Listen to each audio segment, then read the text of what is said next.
Earlier this year I built this mission style nightstand for my son, and today I'm going to show you the matching dresser that I just finished. And so here's the dresser, and I'm sure you can tell why I'm calling this a tall mission dresser. It's nearly 54 inches tall. It's 35 inches wide. The drawers are 26.5 inches, and there's 8 drawers. Now, if you watch the nightstand video, then you already know how to build this, because the construction is the same. It's just bigger. So in this video, rather than doing a detailed build video, I thought I'd focus more on talking a little bit about the design and how it's different from the other project. So here's my first design. I basically took the nightstand and made it taller. This one is a lot like my previous dressers where every drawer is at a different height. But the design was just a bit too narrow and the drawers were too big. They make it look kind of heavy. And the curve didn't look right. You know, I had just stretched the nightstand vertically and yeah, the curve just was too shallow. For my second design, I changed it from 7 drawers to 8 by changing up the drawer heights and increasing the overall dresser was just about an inch or so taller. And yeah, it just makes a huge visual difference to me. I really like the looks.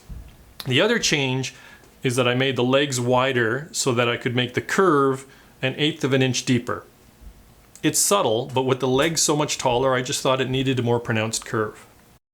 So the third and final design looks very similar to the second design, but it's a full 3 inches wider. I'm trying to maximize the storage in the space that we have. I made up for that a bit by reducing the overhang on the top, and I also cut back a bit on the width of the legs. And this is what I went ahead to build. So as I mentioned, the assembly is pretty much the same as for the nightstand, so I didn't film much of it.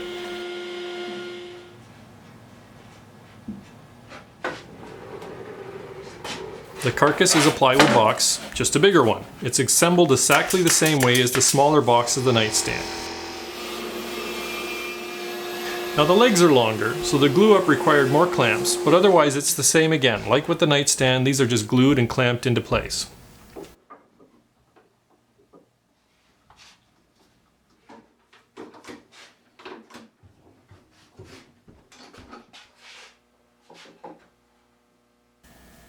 And after the legs were dried, I could then work on fitting in all the 1/4 inch trim to the sides.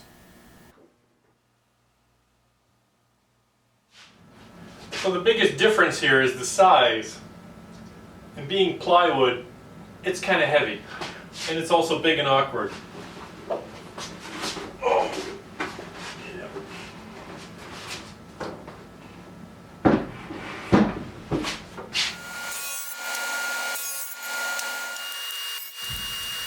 I did go with a simpler construction method for the drawers. I just rabbited the ends and glued and nailed them together and then glued on a plywood bottom. This decision was mostly based on cost. I had a lot of small pieces of plywood left over from cutting out the sides, which I wanted to use up. The drawers are mounted to full extension slides, and the drawer fronts are custom fitted to each opening.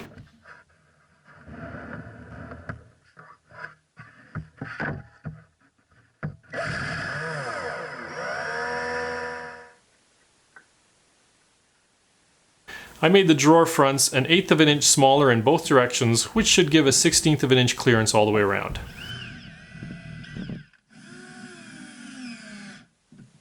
I made a simple plywood jig to help with guiding where to drill for the drawer pulls.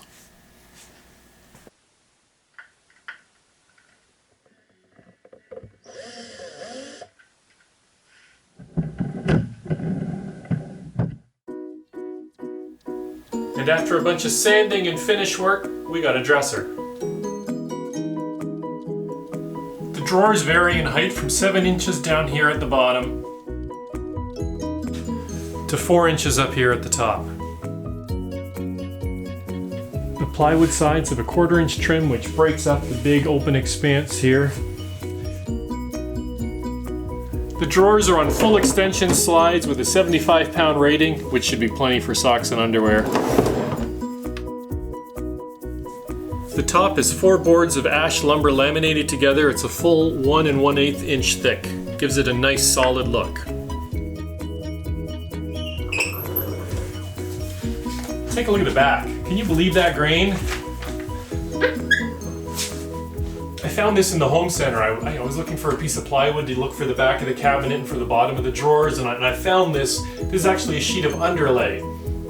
So it's meant to go on the floor underneath tiles. So I find it kind of ironic that, you know, this was meant to go on the floor, hidden away, nobody would ever see it, and I bought it. And I'm putting it on the back of the cabinet where it's going to be against the wall and nobody's ever going to see it. Gorgeous though, isn't it? So that's about it for this one. It sure was a big project, long time coming, but I'm very happy with how it turned out. If you can handle the nightstand, you could handle this. It's just, you know, more operations and bigger. Speaking of the nightstand, if you want to, I'll put a link up there. If you want to check out the nightstand video, if you haven't seen that, that's going to have more details of this type of construction. And if you'd like to build something like this, I do have a set of plans for this and the nightstand. They're packaged together. You can find that on my website, and there's links to that in the description down below. As always, I'd like to thank you for stopping by and spending some time in my shop. I hope you found it interesting and enjoyable, and we will see you next time. And I just stumbled all over that one. Boom.